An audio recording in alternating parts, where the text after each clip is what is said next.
안녕하세요. 오늘 2024년 이제 요한복음 마지막 시간이죠.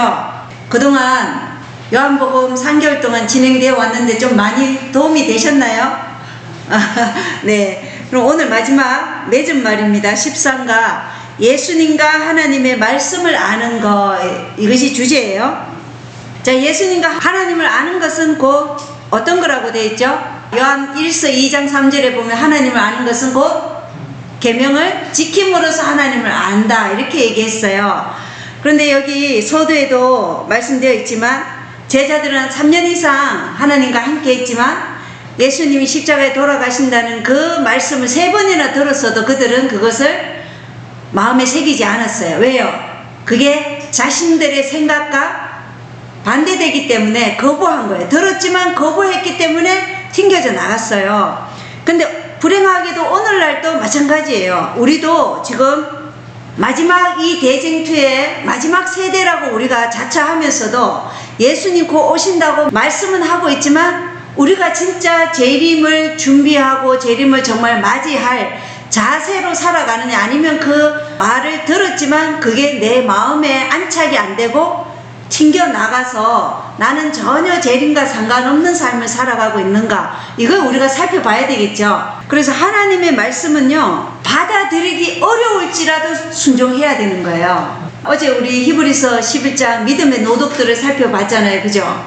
노아가 마른 땅에 방주 지어라, 그 시대의 쉬운 말이었어요. 받아들이기가 굉장히 어려웠죠. 그죠?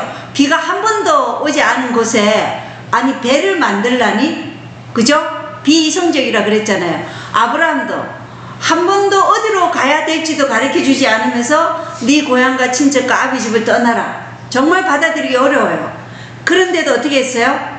순종으로 나아갔다는 거예요. 하나님을 아는 것은 바로 이런 것이라는 거예요. 내 생각이 아니라 하나님이 말씀하신 것에 전적으로 우리가 굴복하는 거예요. 이것이 믿음이라는 거예요. 그래서 예레미야도 허리에 띈 띠를 유프라테스 바위 굴에 감추라 그랬어요. 아니 무슨 하나님 허리에 띈 띠를 바위 굴에 감추면 뭔 일이 납니까? 이렇게 생각할 수 있지만 예레미야는 그대로 순종했어요. 에스겔은 어떻게 됐어요? 40일 동안 오른쪽 옆구리로 누워서 유다의 불법을 담당하라 이랬어요. 그랬을 때 에스겔은 어떻게 했어요? 그대로 순종했어요. 그래서 이 40일이 곧 40년이라 그랬죠. 예, 1일이 1년 원칙에 의해서 40년. 그러니까 우리가 하나님을 말씀을 받아들이기에 어려울지라도 순종하는 것이 곧 하나님의 말씀을 아는 것이에요. 예수님과 하나님을 아는 것이 바로 내가 순종하기에 납득지 않을지라도 순종하는 것, 이것이 하나님을 아는 것이다. 우리 일요일날 소재 보겠습니다. 일요일 소재는 갈릴리에서의 재회예요. 요한복음 21장인데 여기 보면 베드로를 포함한 7명의 제자들이 예수님께서 갈릴리에서 만나기로 약속하셨으므로 갈릴리로 발길을 돌렸어요. 그런데 아직도 이 제자들은 배와 고기잡이에 대한 애착을 버리지 못했어요. 3년 반 동안 예수님을 따라다녔지만 여전히 그들 속에는 뭐가 있어요? 그 배와 고기잡이에 대한 애착이 있었다는 거예요. 그리고 하루만 고기를 많이 잡으면 그것으로 음식도 사고 옷도 살 수 있었어요. 그래서 그 애착을 버리지 못했던 베드로가 바다에 나가 그물을 던지자고 제의를 해요. 그러니까 베드로를 포함한 7명 이 제자들이 다 배에 타서 고기를 잡지만 밤새 아무것도 잡지 못한 채 그 자리에 계시지 않은 주님에 대해서 회상하면서 이야기를 나누었다는 것을 우리가 성경과 시대의 소망을 통해서 알 수 있어요. 그리고 이 모든 시간 동안 제자들이 그런 주님을 회상하면서 이야기하고 고기를 한 마리도 잡지 못한 이 시간 동안 예수님이 누구를 지켜보고 있었어요? 예, 이 7명의 제자들을 지켜보고 있었던 거예요. 예, 해변에서. 이 모든 시간 동안 외로이 바닷가에 서서 그들을 지켜보는 한 목격자가 있었으나 그분은 눈에 보이지 않았던 것이죠. 그때 예수님이 그물을 배 오른편에 던지라, 그리하면 얻으리라, 이렇게 말씀하셨어요. 그래서 여러분, 배 오른편, 성경에서 오른편은 어떤 편이냐면 믿음의 편이에요. 승리의 편이에요. 그래서 마태복음 25장에 양은 어느 편에 있어요? 오른편에 있죠. 그리고 구원받지 못하는 염소의 편에는 왼쪽에 있어요. 염소는 왼쪽 편에 있어요. 그래서 오른편은 믿음의 편으로 그들이 예수님과 연결되어 힘써 일한다면 결코 실패하지 않고 성공할 수 있는 편을 오른편이라 얘기하는 거예요. 그래서 예수님이 그물을 오른편으로 던지라 이렇게 말씀하시는 거거든요. 그래서 요한은 그렇게 말씀하신 분을 자세히 보니까 주님이신 거예요. 요한은 굉장히 관찰력이 빨라요. 관찰력이 좋은 게 요한이고 행동은 누가 빨라요? 베드로가 빨라요. 그래서 행동은 엄청 빠른 게 베드로예요. 요한이 주시다 이렇게 얘기하니까 베드로가 바로 기뻐가지고 자기의 겉옷을 벗어놓고 그냥 바다로 뛰어들어서 육지에 계시는 예수님께로 뛰어들어간 거죠.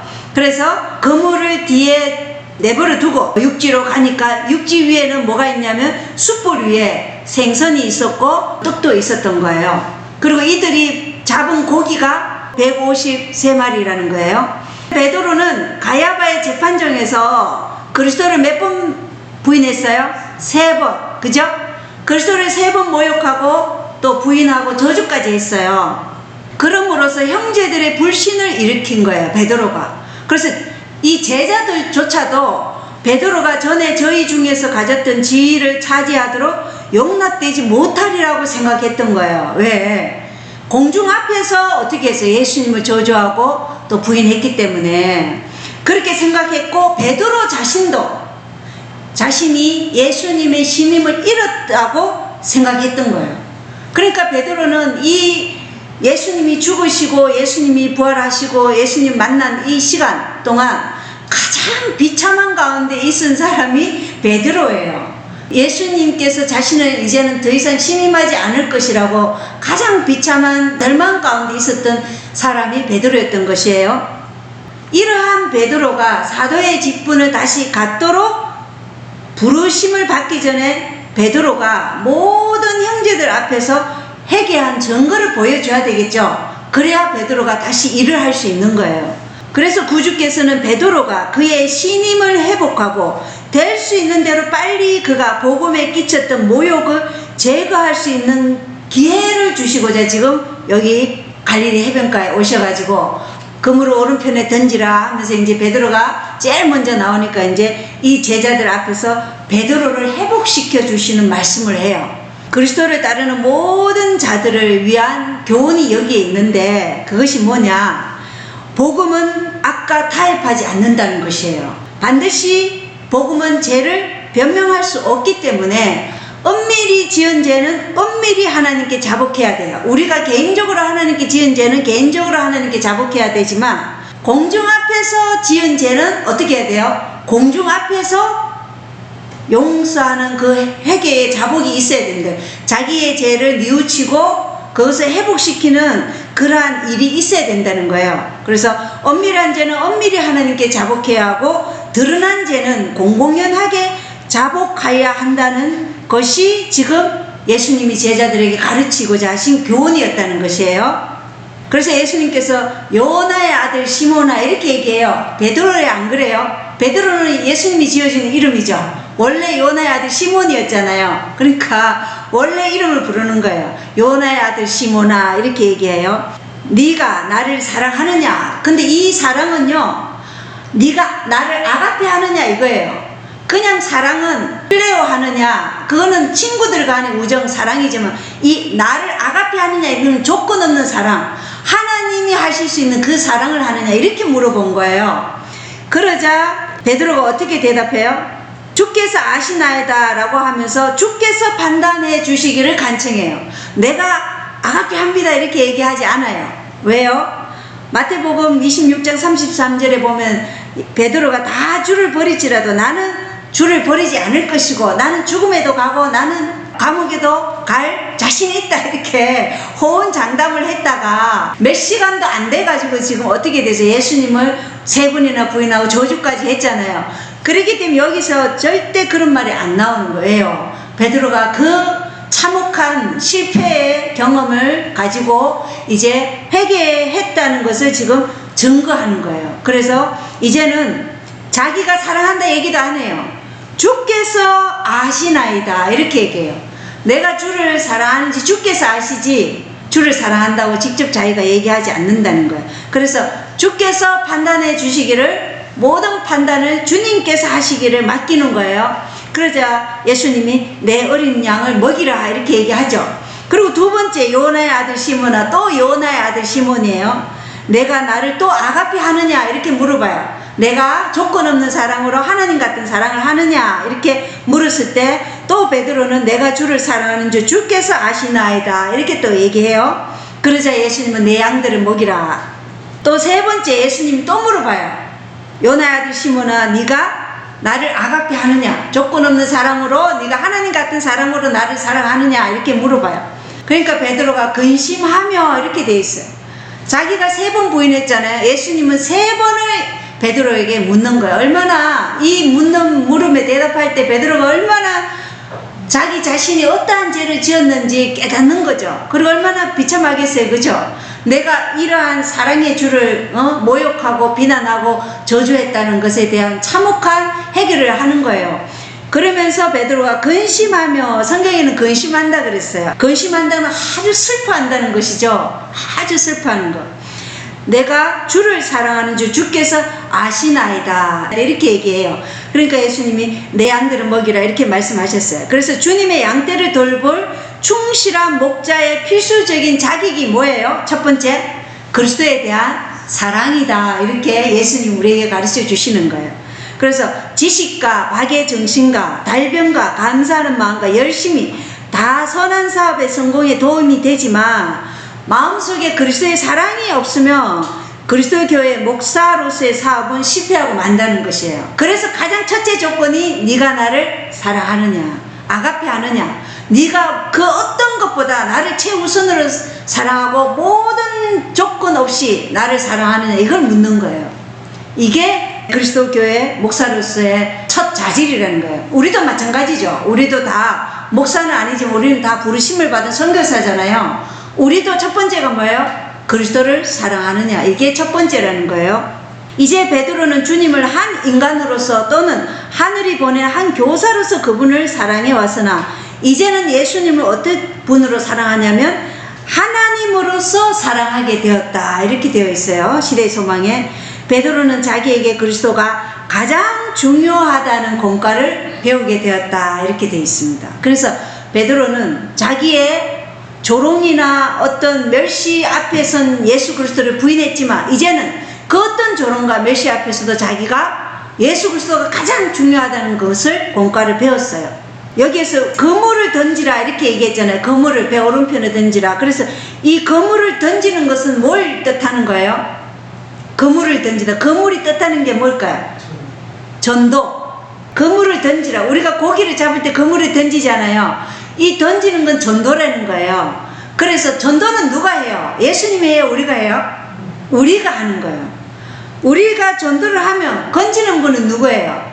예수님이 건진다는 거예요. 그래서 전도는 우리가 할 일이고 사람을 낚는 어부가 되게 하기 위해서는 반드시 그리스도를 사랑하느냐가 첫 번째가 돼야 되고 우리의 마음 가운데 항상 그리스도의 임재 안에서 우리가 살아갈 때 우리는 사람들을 하나님의 왕국에 데려오게 하는 일을 할 수 있다. 이것을 지금 가르쳐 주시는 거예요. 그래서 우리가 하나님의 임재 가운데서 그리스도를 가장 먼저 사랑할 때 우리는 사람들을 하나님의 은혜의 왕국에 초청하는 그러한 선교사가 될 수 있다. 이것을 지금 갈릴리에서 제해라는 주제로 우리에게 가르쳐 주고 있다는 것입니다. 월요일 소재 보겠습니다. 월요일 소재, 오직 예수를 바라보라. 요한복음 21장 18절로 읽어보면 18절 19절에 진실로 진실로 내가 내게 이르노니 젊어서는 내가 스스로 띠를 띠고 내가 원하는 곳으로 다녔으나 늙어서는 내가 내 손을 내밀터인즉 다른 사람이 내게 띠를 띠어 내가 원하지 않는 곳으로 너를 데려가리라. 그분께서 그가 어떤 죽음으로 하나님께 영광을 돌릴지 표적으로 보여주시며 이것을 말씀하시니라. 이렇게 되어 있어요. 그러면서 베드로에게 나를 따르라 이렇게 말씀하시거든요, 예수님께서. 그래서 베드로는 이제 희생을 요하는 주의 사업을 분담할 준비가 되어 있다는 것이에요. 네가 어떠한 죽음으로 하나님께 영광을 돌릴지 표적으로 보여주신다. 이렇게 성경 말씀에는 되어 있잖아요. 그죠? 그래서 베드로는 죽을 때 어떻게 죽었어요? 자기가 예수님처럼 십자가에 똑바로 못 박혀 죽는 것은 가분한 죽음이다 생각해서 어떻게 해요? 십자가에 거꾸로 못 박혀 죽게 해달라고 얘기한 거예요. 그래서 자신이 양들을 위해서 희생할 준비가 되어 있다. 예수님이 나를 따르라. 그것은 뭐예요? 예수님이 죽기까지 십자가에서 우리를 위해서 당신의 생명을 희생시켰잖아요. 그러니까 베드로도 그렇게 죽음으로써 하나님께 영광을 돌릴 이제 준비가 되어 있다. 이 말씀을 하시는 거예요. 베드로에게. 그리고 나서 이제 베드로가 궁금한 게 있어요. 자기 장래는 이제 결정됐어요. 자기는 십자가에 달려 죽겠구나. 이렇게 알게 됐어요. 그런데 옆에 보니까 누가 있어요? 요한이 있어요. 그래서 요한의 장래를 알고 싶은 욕망이 생긴 거예요. 베드로에게. 그래서 예수님께 주여 이 사람은 어떻게 되겠삼나이까 이렇게 물어보았어요. 그러자 예수님께서 내가 올 때까지 그가 머물 것을 내가 원할지라도 그것이 너와 무슨 상관이 있느냐. 너는 나를 따르라 하시니라. 이렇게 말씀하셨어요. 그래서 다른 사람들에게 위탁된 일에 대해 쓸데없이 걱정하지 말고 그리스도를 따르는 것이 모든 사람의 의무다. 이렇게 시대에서만 기록되어 있어요. 다른 사람에게 위탁된 일에 쓸데없이 걱정하지 말라는 거예요. 니는 내가 너에게 말한 그것을 네가 듣고 순종하면 된다. 그러면서 오늘날 많은 사람들이 베드로와 같이 다른 사람의 일에 관심을 가지고 그들의 의무를 몹시 알고 싶어 하면서 자신들의 의무를 게을리할 위험에 빠져 있는데 우리는 그리스도를 바라보고 그분을 따르는 것이 우리의 할 일임을 기억해야 한다. 이렇게 시대에서만 기록되어 있어요. 우리가 다른 사람에게 맡겨진 그 일을 관심을 가지면 내한테 주어진 일은 게을리 할 수 있다는 거예요. 그래서 다른 사람을 바라보지 말고 오직 누구를 바라보라고요? 예수님을 바라보고 내 자신에게 맡겨진 일을 충실히 하라는 거예요. 왜 그 사람은 그런 걸 안 하고 왜 이 사람은 저런 걸 안 하고 이런 거 신경 쓰지 말고 나는 지금 똑바로 하고 있는 나를 보라는 거예요. 내가 지금 예수님이 말씀하신 그 일을 하고 있는가 그걸 지금 보라는 거예요. 요한은 매우 고령에 이르기까지 살았죠. 요한은 기름이 펄펄 끓는 가마솥에 들어가도 죽지 않고 살아났어요. 그러니까 어떻게 해요? 로마의 황제가 어디로 보냈어요? 반모 섬으로 기항을 보냈잖아요. 그래서 거기서 정말 예수 그리스도를 안식일에 만나서 요한계시록을 기록하죠. 그러니까 이 요한은 예루살렘의 멸망과 세계 최후의 멸망의 상징인 장엄한 성전의 파멸을 다 목격하고 나중에 죽죠. 요한은 자연사예요. 다른 11명의 제자들은 다 순교당했어요. 그런데 요한만이 자연사예요. 그래서 요한은 최후의 운명의 순간까지 주님을 가까이 따랐고 교회에 보내는 요한의 증언의 요지는 바로 요한일서 4장 7절 16절에 보면 사랑하는 자들아 우리가 서로 사랑하자. 사랑은 하나님께 속한 것인즉 사랑하는 자마다 하나님에게서 나서 하나님을 알고. 자, 하나님을 안다는 것이 바로 어떻다는 거예요? 사랑하는 자마다 하나님에게서 나서 하나님을 안다 이렇게 얘기해요.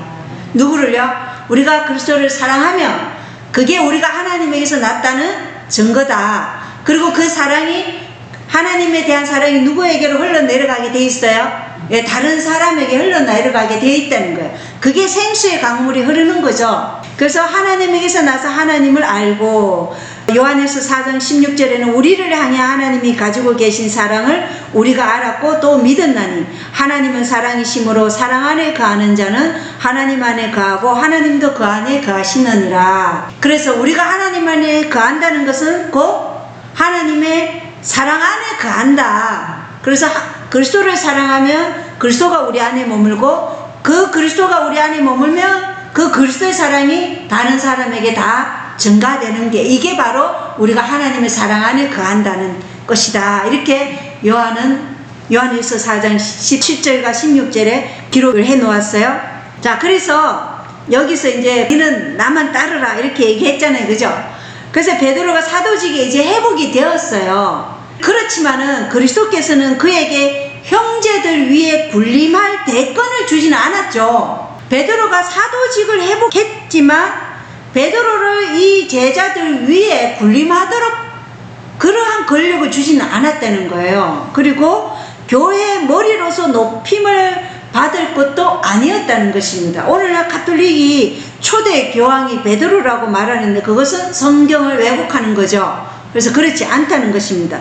우리가 그렇지 않다는 것을 또 알 수 있는 게 베드로는 갈라디아서 2장에 보면은 이방인들과 함께 식사를 하다가 할례자들에게 속한 자들을 두려워하여 유대교 할례자들이 오니까 어떻게 했어요? 뒤로 물러가서 자신을 이방인들과 분리시키는 위선을 행했잖아요. 그래서 이렇게 핵심을 하고 하나님께서 예수 그리스도께서 사도직으로 회복했지만 베드로는 여전히 자라나는 가정에 있었다는 거예요. 그래서 우리는 항상 가정 가운데 있다는 거예요. 완전한, 오늘 내가 핵심했다고 완전히 장성한 분량으로 자라남이 아니죠. 완전한 장성함이 이런 게 아니고 계속해서 완전한 장성함의 분량으로 자라나고 있다. 그래서 우리가 이런 실족함을 넘어졌을 때 우리는 다시 어떻게 해야 돼요? 다시 예수님의 사랑 안에 거하도록 우리 자신을 살펴야 되겠죠. 내 안에 자만, 교만, 이기심 아니면은 기만의 위험이 있는지, 우리 자신의 성품의 결함은 무엇인지 이것을 끊임없이 살펴보면서 우리의 자아를 그리스도의 사랑 안에 거하도록 굴복시키는 게, 이게 그리스도 안에서 자라나는 것이죠. 그래서 이것을 오직 예수를 바라보라, 이 월요일 소재에서 말씀해 주고 있는 거예요. 그래서 애벌레는 하루아침에 나비가 되지 않죠. 항상 자라나는 그 기간이 있다는 거예요. 땅의 씨도 그렇잖아요. 그죠? 씨 뿌리고 또 싹이 나고 줄기가 나고 열매가 맺기까지 과정이 있다는 거예요. 생강은 씨 뿌리면 굉장히 오랫동안 싹이 안 보여요. 한 달은 지나야 되는 것 같아요. 그런데 열무 같은 거는 뭐 일주일, 이주일, 빠르면 일주일 안에 바로 싹이 나더라고요. 이 씨마다 다르죠? 씨마다 싹이 나고 이렇게 줄기가 나고 열매가 맺히는 게 다 달라요. 그래서 우리는 다른 사람이 그러한 실족을 할 때, 넘어질 때 어떻게 해야 되겠어요? 그죠? 그것을 불쌍히 여기고 나도 저런 죄에 참여하지 않도록 조심해야 되겠죠. 그래서 그 형제를 위해서 기도하고 나도 항상 깨어서 그리스도 안에 머물도록 자아가 부인되는 그런 삶을 살아야 된다. 그리고 우리 화요일 소재는 빛과 어둠을 우리에게 말씀하고 있어요. 화요일 소재는 요한복음 1장 4절에 그분 안에 생명이 있었으며 그 생명은 사람들의 빛이더라, 이렇게 얘기해요. 그러면 빛이 무엇이고 어둠은 무엇인가 우리가 살펴봐야 되겠죠. 자, 요한복음 3장 19절로 22절에 보면 정죄는 이것이니 그 빛이 세상에 왔으되 사람들이 자기 행위가 악함으로 빛보다 어둠을 더 사랑한 것이니라. 그리고 20절에 보면 이는 악을 행하는 자마다 자기 행위를 책망받을까 염려하여 빛을 미워하고 또 빛으로 나오지 아니하기 때문이라. 21절에 그러나 진리를 행하는 자는 빛으로 나오나니 이것은 자기 행위와 또 그 행위가 하나님 안에서 이루어졌음을 나타내려 함이라. 그래서 어둠은 뭐예요? 진리를 행하지 않는 것이 어둠이에요. 그죠? 어둠에 있는 자는 악을 행한다, 이렇게 되어 있잖아요. 그죠? 왜 악을 행하냐면 진리로 나아오지 않기 때문에 악을 행한다, 이렇게 되어 있어요. 진리를 갈망하는 자, 내가 정말 이 어둠이 너무 싫고 미워야지 빛으로 나오겠죠. 세상이 미워지고 싫어야지 뭘 갈망하게 되겠어요? 하늘을 갈망하고 그리스도를 갈망해요. 세상이 너무 좋고 이 세상에서 먹고 시집가고 장가가고 집짓고 또 사는 게 너무 행복해. 그런 사람이 그리스도를 찾는 일은 불가능하죠. 그건 어둠에 있는데, 어둠에 있는 사람들은 악을 행하게 돼 있어요. 그냥 그 자체가 즐겁기 때문에.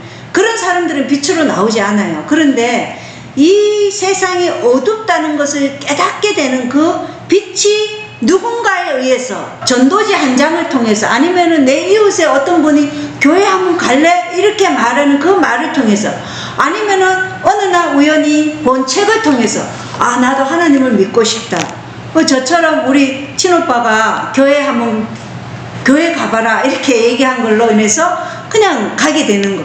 이러한 말을 딱 던졌을 때 정말 이 세상에 어둠이 있다는 것 조금이라도 자기가 감지한 사람은 그 말에 어떻게 되겠어요? 반응을 하게 돼 있어요. 그래서 빛으로 나온다는 거예요. 시대소망 412쪽에 보면 인간은 결코 스스로 하늘의 지식을 찾을 수 없다, 이렇게 기록되어 있어요. 우리는 결코 스스로 하늘의 지식을 찾을 수 없다는 거예요. 누가 이끄셔야 돼요? 아버지께서 끊임없이 이끄셔야 돼요. 성령 하나님을 통해서 우리를 계속 우리가 어둠을 미워하는 마음을 가지도록 계속 우리에게 뭘 주셔요? 빛을 가지고 있는 사람들을 접촉하게 해요. 아니면 그러한 사람들이 주어진 전도지를 만나기도 하고 받기도 하고 이렇게 하신다는 거예요. 어떤 사람은 전도지 한 장으로 이 진리의 빛으로 오신 분이 있어요. 어떤 사람은 유튜브를 통해서 여러 가지 형태로 이 진리를 발견한다는 거예요. 그러면서 여기 보면 하늘보다 높으시니 내가 어찌 하겠으며 엄부보다 깊으시니 내가 어찌 알겠느냐. 오직 성령께서만 눈으로 보지 못하고 귀로도 듣지 못하고 사람의 마음으로 생각지 못하는 하나님의 깊은 것을 우리에게 계시하실 수 있으시다. 오직 하나님이 성령으로 이것을 우리에게 보이셨으니 이렇게 고린도전서 2장 9절로 10절을 기록했어요. 그러니까 우리는 성령 하나님이 하늘의 지식을 찾도록 우리에게 계속해서 역사하신다는 거예요. 그럴 때 우리는 빛으로 나올 수 있다. 그래서 진리를 행하는 자는 빛으로 나오게 돼 있죠. 그리고 사람들이 어둠 속에 있는 유일한 이유는 빛을 받아들이지 않기 때문이라는 것입니다. 그리고 요한복음 5장 35절에 침례 요한은 그는 타오르는 빛나는 등불이었노라 이렇게 말하고 있어요. 침례 요한은 뭐라고요? 그는 타오르며 빛나는 등불이었노라 이렇게 얘기해요. 너희가 한동안 그의 빛을 기뻐하기 원하였느니라 이렇게 예수님께서 말씀하셨어요. 그래서 침례 요한은 등불이라고 얘기했어요. 그래서 그 등불은 누구의 빛을 받은 등불이에요? 예수 그리스도의 빛을 받은 등불이라는 것이에요. 예수님은 요한복음 8장 12절에 예수께서 나는 세상의 빛이니 나를 따르는 자는 어둠 속에 다니지 아니하고 생명의 빛을 얻으리라. 그래서 예수님의 그 생명의 빛을 받은 자가 세상의 등불이 된다. 그리고 요한복음 9장 5절에 내가 세상에 있는 동안에는 세상의 빛이로다. 요한복음 11장 9절 10절에는 사람이 많이 낮에 다니면 이 세상의 빛을 보므로 걸려 넘어지지 아니하되 밤에 다니면 빛이 그 사람 안에 없음으로 걸려 넘어지느니라. 그래서 하나님의 빛 안에서 살면 우리가 걸려 넘어지지 않는다는 거예요. 끊임없이 성장하고 자라나는 경험 가운데 살지만 빛이 없는 어둠 가운데 있다. 만약에 우리가 여전히 오늘날 지금 2024년 12월을 살면서 계속해서 내가 10년 전에 내가 이랬는데, 내가 5년 전에 내가 이랬는데, 1년 전에 내 신앙이 이랬어 이러면서 자랑한다. 그 사람은 지금 죽었다는 증거죠. 우리는 오늘 내 신앙이 과거 그 어떤 신앙보다 더 좋아져 있어야 되는 거죠. 그게 자라나는 거예요. 그런데 그때 신앙보다 지금 내가 훨씬 못한 신앙을 하고 있다는 것은 내가 죽었다는 증거예요. 그래서 마태복음 5장 14절 16절에는 너희는 세상의 빛이다 이렇게 얘기해요. 너희는 세상의 빛인데 산 위에 세운 도시가 숨겨지지 못한다. 또 사람들이 등잔불을 켜서 통 밑에 두지 아니하고 등잔대 위에 두나니 그리하여야 그것이 집안의 모든 사람에게 빛을 주느니라 그랬어요. 그래서 예수님의 그 생명의 빛을 받은 사람들은 세상의 빛으로서 일을 하게 돼 있다는 거예요. 그래서 집안에 등잔불을 침대 밑에 두면 어떻게 돼 있어요? 침대도 타고 집도 홀라당 다 타버리겠죠. 그래서 그 빛을 침대 밑에 두지 않고 어디에 둬요? 침대 위에 두잖아요. 그죠? 그래서 집안을 환히 비추듯이, 그래서 그리스도교 집안에는 누가 계셔요? 예수 그리스도가 그 안에 의의 태양으로서 자정하시는 거예요. 그분이 생명의 빛이기 때문에. 그래서 그 집안이 그리스도께서 임재하시는 집안으로 그 가정에 들어가면 뭔가 공기가 다른 거죠. 그런 가정이 돼야 되죠. 마태복음 5장 16절에 보면 이와 같이 너희 빛을 사람들 앞에 비추어 이렇게 돼 있어요. 그래서 예수님의 생명의 빛을 가지고 있는 사람들은 사람들 앞에 그 빛을 비추게 돼 있다는 거예요. 그리고 여기 보면 이와 같이 너희 빛을 사람들 앞에 비추어 그들이 너희의 선한 행위를 보고 하늘에 계신 너희 아버지께 영광을 돌리게 하라. 그래서 여기 보면 너희 빛을 사람들 앞에 비추는데 뭘 비추라는 거예요? 너희의 선한 행위를 사람들에게 비추라 이렇게 얘기하고 있는 거예요. 너희의 선한 행위를 사람들 앞에 비추면 그것이 그 사람들로 하여금 하늘에 계신 아버지께 영광을 돌리게 된다. 그래서 우리가 비춰야 할 빛이 뭐라는 거예요? 선한 행위라는 거예요. 선한 행위. 그래서 선한 행위로 우리는 예수 그리스도의 그 생명의 빛을 사람들 앞에 비추라 이렇게 말씀하고 있다는 거예요. 자, 그리고 요한복음 12장 35절에 그때 예수님께서 그들에게 이르시되 아직 잠시 동안은 빛이 너희와 함께 있으니 너희에게 빛이 있을 동안에 다녀 어둠이 너희 위에 임하지 않게 하라. 어둠 가운데 다니는 자는 자기가 가는 곳을 알지 못하느니라. 그래서 은혜 아래 우리가 살 동안은 낮이잖아요. 그죠? 낮이에요. 예수님이 중보 사역이 끝나는 은혜의 시간이 맞춰지는 때는 이제 밤이에요. 밤은 악인들이 다스리잖아요. 그죠? 그러나 아직 낮일 때 은혜의 시간이 있을 때 그때 누군가를 위해 뭐 해야 돼요? 전도도 하고 기도도 하고 개인적인 관계를 통해서 선한 행위를 통해서 빛을 비추라는 거예요. 그리함으로 다른 사람들을 하나님의 은혜의 왕국으로 초대하라는 거예요. 계속 이 일을 해야 된다는 것입니다. 그래서 태양이신 예수님께 빛을 받은 누군가는 예수님이 태양이면 빛을 받은 것은 뭐가 돼요? 달이 되죠. 밤에 달은요, 달 자체에 빛이 있는 게 아니고 낮에 태양으로부터 받은 그 빛이 있는 거예요. 그래서 낮에도 달이 있는데요, 태양이 너무 밝기 때문에 달 빛이 비치지 않을 뿐이지 달이 그대로 있어요. 근데 그 달이, 태양이 이제 물러갔을 때 달이 비추잖아요. 그래서 우리는 달과 같은 존재예요. 달과 같은 존재. 그게 아가서에서 나오잖아요. 그죠? 달과 같이 우리 위험 있는 군대가 누구냐 하면서 우리가 달이라고 얘기하는 거예요. 그래서 우리가 달이 되어서 빛을 전달하는 존재가 되어야 한다. 그래서 종로의 계단에는 당신이 하나님부터 왔다는 증거가 하나님의 말씀을 내가 아는 것인데, 내가 안다고 생각하는 거, 내가 받은 교육 이런 거 다 우리가 치우고 온전히 배우고자 하는 그 자세로 우리가 하나님 앞에 나올 때 우리는 하나님을 알 수 있다, 이렇게 얘기해요. 그래서 하나님께서 말씀하신 거, 그것이 내 생각과 맞지 않을지라도 우리는 그 말씀이 하나님에게로부터 왔다 그러면 어떻게 해야 돼요? 순종으로 나아가야 된다. 그리고 여기 중요한 게 있죠. 요한복음 8장 42절 44절에 보면 이제 마귀에 대해서 나오는데, 44절에 보면 너희는 너희 아비 마귀에서 났으므로 너희 아비 욕망들을 행하려 하느니라. 그는 처음부터 살인자야. 자기 속에 진리가 없으므로 진리 안에 거하지 아니하고 거짓말을 할 때 자기의 것으로 말하나니 이는 그가 거짓말쟁이요 거짓의 아비이기 때문이라. 이렇게 말씀하고 있어요. 그래서 마귀는 처음부터 살인자요, 자기 속에 진리가 없기 때문에 거짓말을 계속해요. 그래서 지금도 우리가 하나님의 이름을 빙자해서 거짓말을 너무나 많이 하죠. 바벨론이 뭐예요?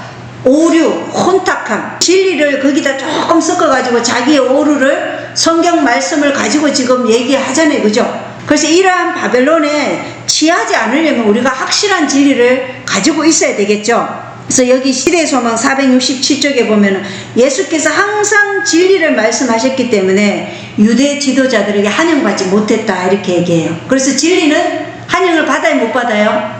각 시대마다 진리는 환영받지 못했어요. 노아가 방주를 지었고 방주에 타락했을 때 환영받았어요? 못 받았죠. 많은 사람들은 조롱하고 그랬어요. 그리고 롯이 자기 딸들한테 이제 이 소돔과 고모라가 멸망할 때니 빨리 이 도시를 빠져나가야 한다고 말했을 때 그 자녀들이 어떻게 했어요? 롯을 비웃었어요. 조롱했어요. 항상 시대마다 진리는 환영받지 못한다는 거예요. 마지막 때도 마찬가지겠죠. 우리가 재림이 임박해서 이제 심판의 시간이 이르렀던 이 기별을 전하면 사람들이 환영할까요? 아니에요. 전혀 환영받지 못한다는 것을 우리가 알아야 돼요. 환영받지 못할 거 아시면서 하나님께서 우리에게 요구하신 게 뭐예요? 듣든지 아니 듣든지 전하라. 왜?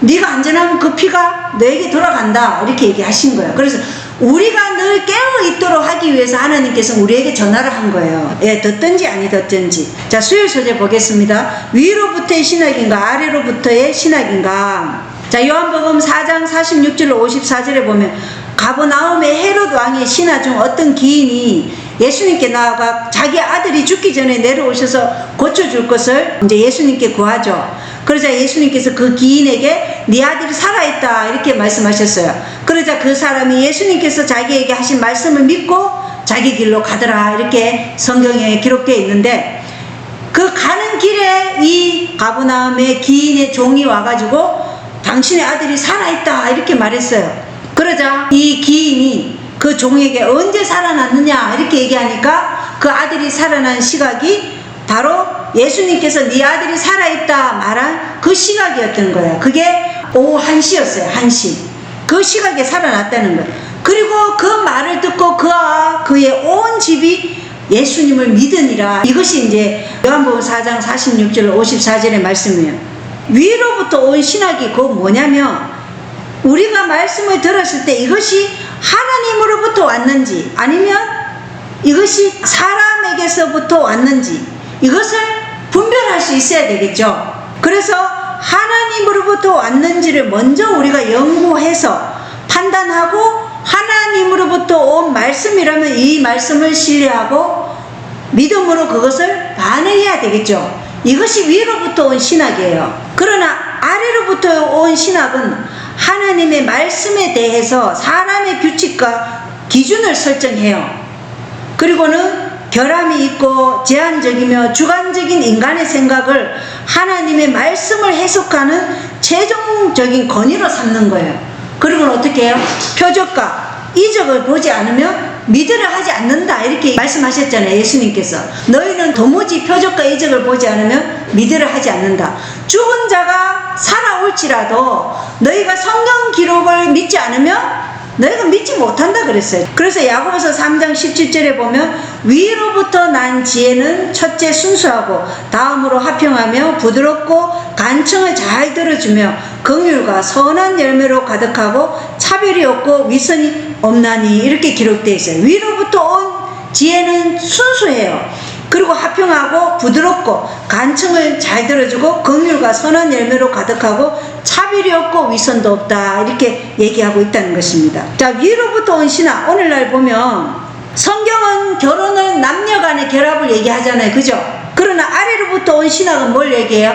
동성결혼도 괜찮다. 예, 얼마 전에 교황도 그렇게 얘기했죠. 동성결혼도 괜찮다. 그 다음 성경은 하나님께서 남자와 여자로 구별했잖아요. 그러나 아래로부터 온 신학은 뭐예요? 지금 트랜스젠더, LGBTQ, 여자가 남자 되고 남자가 여자 되고 또 양성애자 그리고 동성연애 이러한 것들이 지금 자행되고 있던 이게 아래로부터 온 신학인 거예요. 이것을 괜찮다고. 그래서 이러한 사람을 성직자로 세우고 있잖아요. 지금 타락한 개신교회가. 그리고 성경은 일곱째 날 토요일 예배를 하나님께서는 기억하여 거룩히 지키라고 얘기하셨죠. 그러나 아래로부터 온 신학은 뭐예요? 인간의 권위로 세운 일요일을 예배날로 지키라 이렇게 얘기하는 거예요. 그리고 하나님께서는 건강법칙대로 지금 너희가 먹어야 된다. 창세기 1장에 있는 그 법칙대로 비건 식생활을 해라 이렇게 얘기하지만 아래로부터 온 신학은 다 먹어도 괜찮다 이렇게 얘기하는 거예요. 그래서 어떤 사람은 건강기별 이걸 안 받아들여요. 안식일은 받아들였는데 건강기별은 안 받아들이고 아 그건 너무 과하다 이러면서 안 받아들여요. 그러면 그 사람은 자라날까 안 자라날까요? 멈추는 거예요. 하나님의 빛을 자기의 생각으로 그냥 쳐버리는 거예요. 그래서 자라남이 없다는 거예요. 그리고 하나님은 우리가 이 마지막 때 매매가 안 되고 또 우리의 품성을 위해서 시골생활 하라 그러죠. 그럼 아래로부터 온 신학은 그냥 도시에서 살아라. 도시가 편리하고 안일하고 모든 것이 조건이 다 돼 있으니까 도시에 살아라 이렇게 얘기해요. 그리고 빛을 사랑하는 사람들과 어둠을 사랑하는 사람들 이렇게 위로부터 난 신학을 가진 사람들은 빛을 사랑해요. 그러나 아래로부터 난 신학은 어둠을 사랑한다는 것이에요. 그래서 이렇게 확연하게 우리는 다르다는 거예요. 위로부터 온 지혜를 가지고 사는 사람들과 아래로부터 난 신학을 가지고 있는 사람들과는 다르다는 것입니다. 그래서 요한복음 8장 31절에 보면 너희가 내 말에 거하면 참으로 내 제자가 되고 그래서 교육에 관한 특별한 권면 115쪽의 영감의 글에는 믿음에 거한다는 것이 무엇인가 여기에 대해서 설명하고 있어요. 믿음에 거한다는 것은 감정과 이기적인 욕망을 치우고 주와 겸손하게 걷고 그분의 약속을 내 것으로 만들며 모든 경우에 적용하고 하나님께서 그분의 계획과 목적을 내 품성의 성화를 통해 내 마음과 내 삶 속에서 이루어 주실 것 그것을 믿는 것이 곧 믿음에 거한다는 것이다. 뭐예요? 감정과 이기적인 욕망 다 치우고 주와 겸손하게 걸어요. 주와 겸손하게 걸으려면 내 자아가 포기돼야 겸손하게 걷죠. 그죠? 주와 겸손하게 걷고 그분의 약속을 내 것으로 만들고 모든 경우에 그 말씀을 내 삶에 적용해야 된다는 것입니다. 이게 믿음으로 거한다는 것이에요. 그리고 하나님께서 말씀하신 그분의 계획과 목적을 내 삶에서 이루어 주실 것을, 그것을 믿는 것이고 믿음에 거한다는 것이다, 이렇게 말씀하고 있어요. 그리고 이것은 하나님의 신실하심을 온전히 의지하고 절대적으로 믿는 것이다. 우리가 이렇게 할 때 우리는 하나님의 신실하심을 온전히 의지하고 온전히 절대적으로 믿는 것이다. 만약 이 길대로 따라간다면 많은 이들은 삶과 품성에서 나타나는 성령의 열매의 특별함을 볼 것이다. 이렇게 교육에 관한 특별한 권면 115쪽에 기록되어 있다는 것입니다. 우리가 어떠한 믿음으로 거해야 되는지 아시겠죠? 예, 겸손하게 약속을 내 것으로 만들고 모든 경우에 이 약속들을 적용하고, 그리고 하나님께서 그분의 계획과 목적은 내 품성의 성화를 통해 내 마음과 내 삶 속에 이루어 주실 것을 믿는 것이 믿음에 가는 것이고, 이것은 하나님의 신실하심을 온전히 의지하고 절대적으로 믿는 것이고, 만약 이 길대로만 따라간다면 우리의 삶과 품성에 나타나는 성령의 열매의 특별함을 볼 것이라는 것입니다. 중요하지 않습니까? 그래서 요한복음 5장 38절에 그분의 말씀이 너희 속에 거하지 아니하나니 이는 그분께서 보내신 일을 너희가 믿지 아니하기 때문이라. 그래서 말씀을 의심하며 말씀이신 예수님 우리 안에 거할 수 있을까요? 없죠. 그래서 사단이 가장 먼저 천사들을 유혹할 때 가장 먼저 한 일이 말씀을 의심하게 한 거예요. 하나님의 지혜의 말씀, 율법을 의심하게 했다는 것입니다. 히브리서 11장의 믿음의 전당을 살펴보면 믿음은 항상 순종의 행위가 함께 한다는 것을 우리가 알 수 있죠. 그래서 아벨은 가인보다 더 뛰어난 희생물을 드리고 노아는 방주를 예비함으로 자기 집을 구원하였고 아브라함은 갈 바를 알지 못한 채 나갔으며 모세는 애굽을 버리고 왕의 자리와 부귀 영화를 버렸기 때문에, 그리고 죄의 쾌락을 버림으로 하나님의 백성과 함께 고난받는 것을 택함으로 위로부터 온 신학으로 살았다는 것이에요. 이것이 위로부터 온 신학이라는 것입니다. 185쪽에 교회정은 6권 92쪽 있죠. 예, 그거 같이 읽어보겠습니다. 순종으로 나타나는 사랑. 185쪽에 영감의 교훈, 순종으로 나타나는 사랑. 시작. 불법인 죄를 버릴 때는 언제나 사랑의 생의가 율법과 일치되고 완전히 순종하게 될 것이다. 이것이 성령께서 하시는 일이다. 말씀의 빛은 주의 깊이 연구하면 양심의 소리, 성령의 활동으로 전인 곧 몸과 마음과 영을 구속하기 위하여 자신을 주셔서 완전히 희생하신 그리스도에 대한 진정한 사랑이 마음에서 일어나게 한다. 사랑은 순종으로 나타난다. 하나님을 사랑하고 계명을 지키는 자들을 구별하는 선은 분명하고 뚜렷할 것이다. 자, 사랑이 무엇으로 나타난다? 순종으로 나타난다. 그래서 그리스도에 대한 사랑을 우리가 순종으로 나타낼 수 있다는 것을 확실하게 말씀하고 있어요. 자, 목요일 소재 보겠습니다. 예수 안에 거함. 자, 예수 안에 요한복음 12장 32절에 보면 나하고 내가 땅에서 들리면 모든 사람은 내게로 이끌리라 하시니라. 그래서 그리스도께서 자신이 어떠한 죽음을 죽으실 것인지를 말씀하고 있는 것이죠. 십자가에 달려 죽으실 때 그때 내가 땅에서 들린다. 그래서 십자가는 하늘과 땅 가운데 있는 것이죠. 땅에서 들렸어요. 그래서 모든 사람은 내게로 이끌리라, 이렇게 말씀하셨단 말씀이에요. 그리스도가 죄인들을 구하시려고 그의 생명을 주셨다는 것을 붙잡는 것이 믿음이다, 이렇게 기록이 되어 있어요. 뭐가 믿음이라고요? 그리스도가 죄인들을 구하시려고 그의 생명을 주셨다는 것을 붙잡는 것이 믿음이라는 것입니다. 그래서 십자가는 세상 그 어떤 것보다 더 강하게 사람들을 끄는 힘이 있다는 것이 입증되었어요. 우리는 십자가에 그 희생하신 예수님을 바라보면서 하나님의 사랑이 어떠한 사랑인가를 조금은 알 수 있죠. 예, 조금은 알 수 있어요. 그래서 바울이 아덴에서 이론으로는 이론으로 맞섰지만 큰 성과를 거두지 못했잖아요. 그죠? 그러자 그 사도 바울이 고린도에서는 어떻게 했냐면 내가 너희 중에서 예수 그리스도와 그의 십자가에 못 박히신 것 외에는 아무것도 알지 아니하기로 작정하였음이라, 이렇게 말했어요. 그리고 그 결과 그의 수고는 큰 성공을 거두었다는 것입니다. 그래서 십자가의 이 이끄는 힘은 수세기가 지나서도 결코 감소하지 않는다는 것입니다. 그리고 그것이 여전히 영혼들을 그리스도께로 이끄는 능력과 지혜라는 것입니다. 그래서 이 십자가의 못자국, 이것은 예수님이 영원히 가지고 계실 표라는 것입니다. 제 삭시 어떠한 희생을 치르게 했는지를 온 우주가 늘 기억하게 하는 것이 뭐예요? 예수님이 손에 못자국, 발에 못자국과 옆구리에 찔린 상처는 그거는 계속해서 예수님이 가져가신다는 거예요. 우리가 끊임없이 그것을 보면서 제가 우리의 창조주 되시는 그 하나님을 이렇게 희생하도록 만들었다는 것을 끊임없이 우리는 그분의 사랑과 은혜, 이것을 늘 기억하면서 하늘에 가서도 우리가 하나님의 사랑을 계속 배운다 그러잖아요. 그죠? 하늘에 가서 배우면 완전한 하나님께서 우리에게 보여주신 그 사랑을 얼마나 정말 우리에게 감동일까요?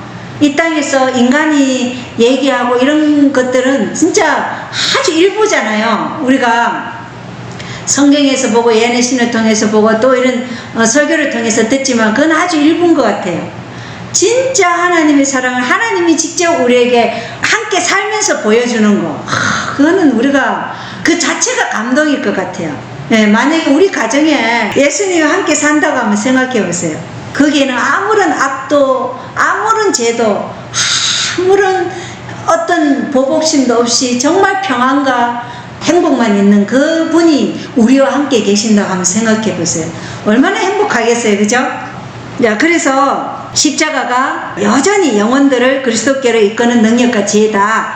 이렇게 교회정은 6권 67쪽에는 기록되어 있다는 것입니다. 그리고 요한복음 15장 1절로 11절에 보면 짧게 이제 제가 설명을 드리자면 예수님께서 나는 참 포도나무요 너희는 가지니라. 사람이 내 안에 거하고 내가 그 안에 거하며 바로 그 사람은 많은 열매를 맺나니 나 없이는 너희가 아무것도 할 수 없느니라. 이렇게 말씀하셨어요. 그래서 우리는 항상 누구에게 거해야 돼요? 참 포도나무이신 예수님 안에 거해야 돼요. 아까 거한다는 게 뭐라 그랬어요? 거한다는 것은 우리가 순종함으로, 순종함으로 우리가 예수님 안에 거한다는 것이 나타나는 것이고, 또 겸손하게 그분의 약속들을 내 것으로 만들고 우리의 모든 삶에 그것을 적용하는 것, 그리고 하나님의 계획과 목적을 내 삶 속에서 이루어질 것을 믿는 것, 이게 다 거한다는 것이라는 거예요. 이걸 우리가 꼭 잊지 말아야 되겠죠. 그리고 요한복음 15장 7절에 너희가 내 안에 거하고 내 말들이 너희 안에 거하면 너희가 원하는 바를 구하라. 그러면 그것이 너희에게 이루어지리라. 그래서 너희가 내 안에 거하고 내 말들이 너희 안에 거하면 그랬어요. 그래서 우리는 항상 뭐가 우리 안에 이 기록이 되어야 돼요? 말씀이 기록이 돼야 돼요. 그래서 우리가 말씀을 갈망하잖아요. 그러면 성령께서 우리 마음 가운데 말씀을 기록하신다고 분명히 기록되어 있어요. 그래서 우리가 말씀을 정말 나는 그 하나님의 모든 계획과 뜻, 그분의 목적, 이런 것이 내 삶에서 이루어지기를 간절히 원하면 성령께서 그 말씀을 내 마음 가운데 새긴다는 거예요. 기록하신다는 거예요. 이것이 세상 속 언약의 피가 우리에게 그 말씀을 기록하는 거예요. 그래서 우리가 뭐예요? 하나님이 거하시는 성전이 되는 거죠. 말씀이 기록되어 있으니까 우리가 성전이잖아요. 그죠? 그래서 성전인 우리 안에서 누가 나타나야 돼요? 예수님이 나타나는 거. 이것이 우리가 하나님의 형상으로 변화되는 거예요. 그리고 요한복음 15장 10절에 보면 너희도 내 명령들을 지키면 내 사랑 안에 거하리라. 그래서 하나님만 사랑 안에 거한다는 것이 곧 명령을 지킴으로 하나님 사랑 안에 거한다. 이렇게 분명하게 요한복음 15장 10절은 말씀하고 있어요. 그리고 요한복음 15장 12절은 내 명령은 곧 내가 너희를 사랑한 것 같이 너희도 사랑하라. 너희도 서로 사랑하라 하는 이것이니라. 그래서 하나님의 명령이 내가 너희를 사랑한 것 같이 너희도 서로 사랑하라. 완전한 이기심을 완전히 없애는 것이죠. 그래서 우리가 성령을 받으면 어떻게 돼요? 유무상통이 가능한 거예요. 지금은 늦은 비를 안 받았기 때문에 그게 참 어려워요. 물론 그렇게 하시는 분들도 있겠지만 그게 그렇게 어렵다는 거. 아직까지 우리에게 뭐가 있기 때문에, 제 성향들이 있기 때문에 여전히 우리 안에서 이 본성이 발동할 수 있는 근거가 남아있죠. 그렇지만 늦은 비 성령을 받았을 때 그때는 유무상통이 가능하다는 것입니다. 자, 요한복음 15장 14절에는 무엇이든 예수께서 명령하는 것을 행하면 너희가 나의 친구니라. 그래서 예수께서 명령하신 것을 우리가 행할 때 우리는 예수님의 친구가 되고 예수님과 같은 형제가 된다. 예수님은 우리의 맏형님, 우리는 예수님의 형제가 된다. 그래서 정로의 계단 69쪽에 보면은 가지가 자라고 열매를 맺기 위하여 원체에 붙어야 하는 것처럼 그대들이 거룩한 생애를 살려고 하면 그리스도께 의존해야 할 것이다. 예수를 떠나서는 아무 생명도 없다. 시험을 대항하며 은혜 가운데 자라며 정결하여질 능력을 가지지 못하는 것이다. 그의 안에 거함으로 품성이 자라날 수 있을 것이다. 그대들은 그에게서 생명을 받음으로 시들지 않고 열매 맺지 못하는 일이 없을 것이다. 그대들은 시냇가에 심은 나무와 같이 될 것이다. 이렇게 말씀되어 있어요. 그래서 우리는 그분 안에 거함으로 품성이 자라난다. 그죠? 예수님의 사랑 안에 거한다는 것은 계명의 순종함으로 나타난다는 것이죠. 그래서 우리가 하나님의 모든 말씀에 굴복하고 순종할 때 우리는 그분 안에 거한다는 것이에요. 예, 분명하죠. 그래서 하나님 사랑 안에 거하는 것, 하나님 사랑을 거한다는 것은 곧 계명을 순종하는 것이다. 그래서 요한일서 2장 3절에는 계명에 순종하는 것이 곧 하나님을 아는 줄 우리가 아느니라 이렇게 말씀하고 있다는 것이에요. 그리고 말씀의 순종함이 곧 참 포도나무이신 예수 안에 거하는 것이고 예수님의 순종하는 믿음으로 말씀 안에 거할 때 우리의 품성이 자라날 수 있다는 것을 기록이 되어 있죠. 정로의 계단에. 그리고 예수님과 하나님의 말씀을 아는 것이 곧 또 영생이다. 그래서 아는 것은 곧 순종함으로 나타나기 때문에 우리가 영생에 이른다. 이렇게 결론이 맺혀져 있죠. 우리가 하나님을 사랑한다는 것은 하나님의 계명을 순종하는 것이고 우리가 하나님을 안다는 것 또한 하나님의 계명을 순종함으로 하나님을 아는 것을 하나님께서도 우리를 아신다. 그래서 내가 너를 안다 하는 것은 곧 하나님의 계명에 순종하기 때문에 하나님이 나는 너를 안다 이렇게 얘기해요. 그러나 마태복음 25장에 보면 주여 주여 내가 주를 위해서 귀신도 쫓고 내가 뭐도 하고 했지만 예수님 뭐라 그랬어요? 내가 너를 도무지 알지 못한다. 그들은 뭘 지키지 않았어요? 하나님의 명령에 순종하지 않았기 때문에 예수님 나는 너를 도무지 모른다 이렇게 얘기하는 거예요. 그래서 하나님의 사랑을 안다는 것은 하나님의 계명을 지키는 것이다. 확실한 것이죠. 그래서 이렇게 오늘까지 요한복음 전체를 다 살펴보았습니다. 오늘 교과 여기서 마치겠습니다. 감사합니다. 감사합니다.